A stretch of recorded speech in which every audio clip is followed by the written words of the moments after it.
सभी को जय हिंद। आशा करता हूं कि आप सभी अच्छे होंगे और आप सभी की तैयारी अच्छे से चल रही होगी। आज की वीडियो में बात करेंगे झारखंड उत्पाद सिपाही के एग्जाम के तैयारी के संदर्भ में एवं एग्जाम डेट के संदर्भ में। वीडियो आगे बढ़ने से पहले आप सभी कैंडिडेट से अनुरोध निवेदन है, ऐसे कैंडिडेट जो चैनल पे नए हैं प्लीज चैनल को सब्सक्राइब कर सपोर्ट करिएगा। मुझे भी मोटिवेशन मिलेगा कि मैं आपके लिए कुछ बेहतर कर रहा हूँ। चलिए वीडियो स्टार्ट करते हैं।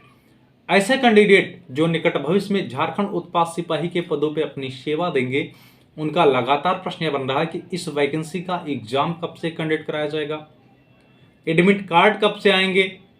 महत्वपूर्ण प्रश्न यह भी बन रहा है कि हम तैयारी किस प्रकार करें, क्या एग्जाम में कोई परिवर्तन हुआ है क्या, यह भी आपका डाउट बना हुआ है। तो आज की वीडियो में आपके मन में जो भी डाउट बने हुए हैं मैं सारे डाउट को क्लियर करने वाला हूं। पहले तो मैं आप सभी अभ्यर्थियों को आश्वस्त कर दूं, देखिए मेरा पूरा प्रयास ही रहता है कि जो एक्चुअल अपडेट रहे वही आपके साथ साझा किया जाए। आपके एग्जाम के मोड को लेके प्रमुख लोग अपना अलग अलग विचार दे रहे थे। कुछ लोग बता रहे हैं कि आपका एग्जाम ऑनलाइन होगा, जबकि मैं आप सभी को बता दूं आपका एग्जाम ऑफलाइन होने वाला है। कुछ लोग एग्जाम डेट के संदर्भ में आपको निश्चित तिथियां बताना शुरू कर दिए, परंतु सत्यता यह है कि अभी आपके एग्जाम डेट के संदर्भ में कोई ऑफिशियल अपडेट नहीं आई है। तो आज के वीडियो में आपका एग्जाम कब तक कंडक्ट कराया जा सकता है मैं इसका भी डाउट क्लियर करने वाला हूं। पहले हम बात करेंगे कि हम तैयारी किस प्रकार करें। जो समय बचा हुआ है इतने समय में हम सटीक तौर से तैयारी कैसे करें।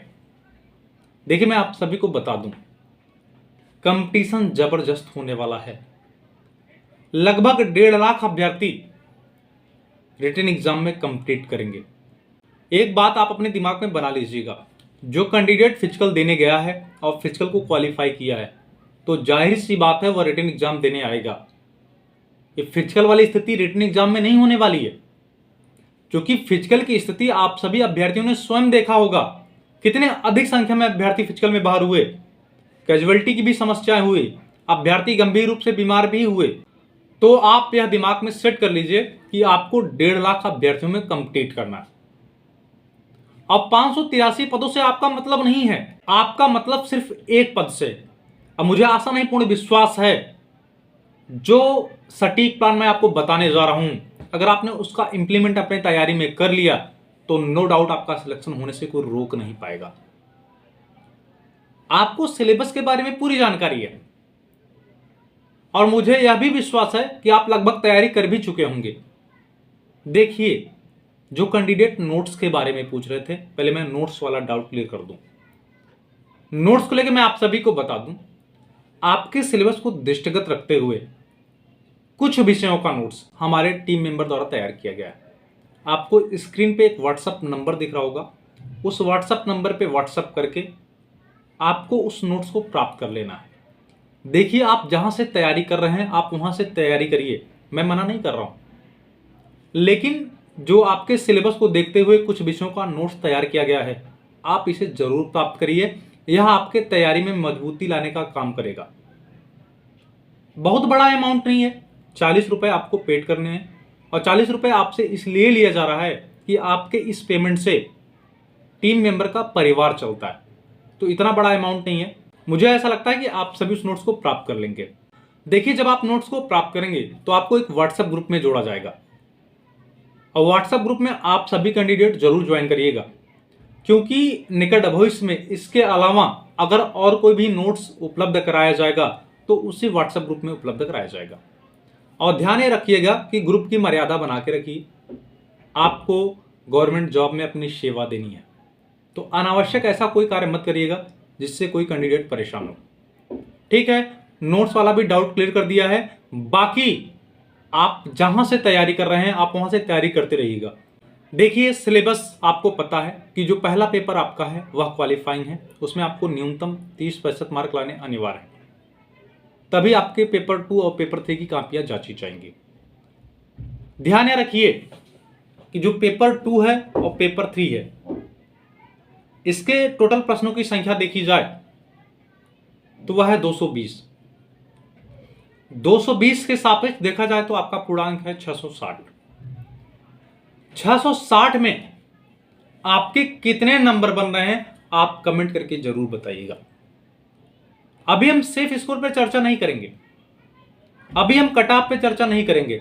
देखिए, जो आपको अभी से कैटेगरी वाइज कट ऑफ बताना शुरू कर दिए हैं भैया, वह उनका व्यक्तिगत विचार है।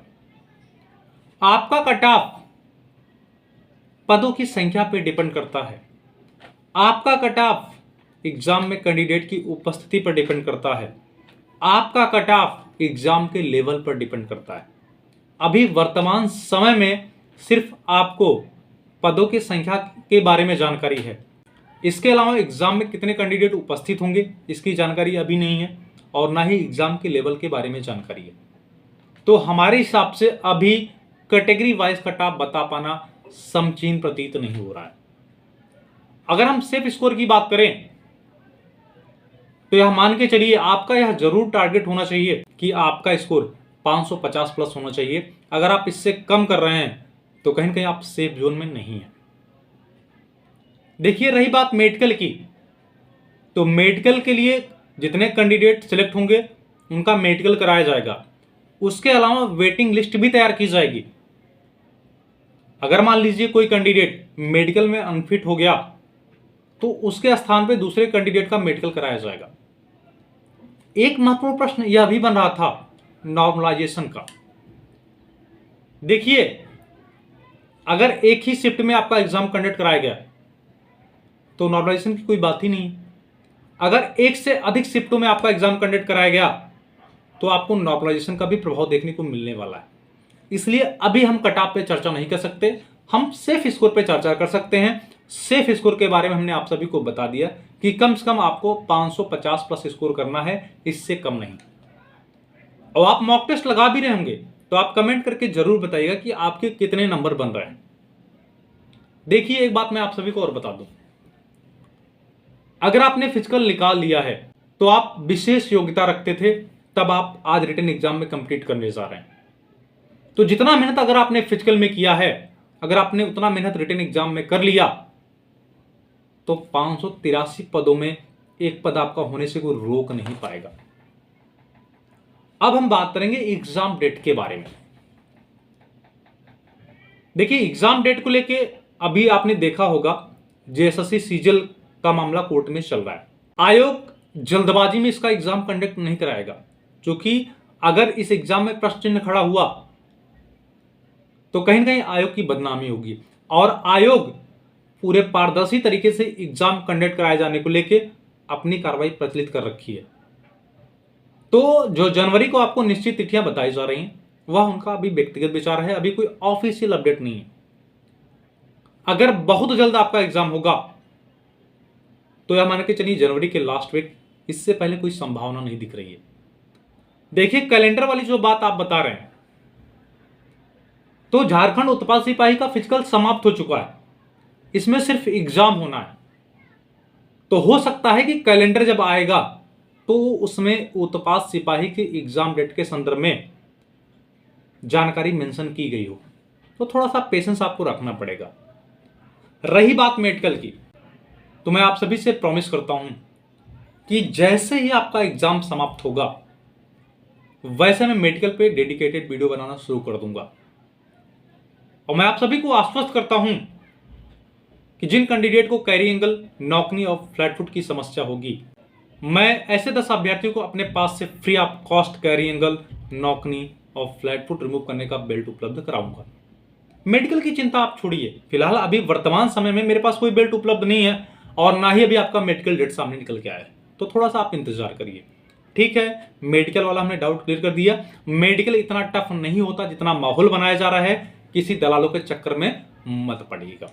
ठीक है, इसके अलावा अगर आपके मन में कोई डाउट या कोई प्रश्न बन रहा है तो आप निसंकोच कमेंट करके बताइएगा।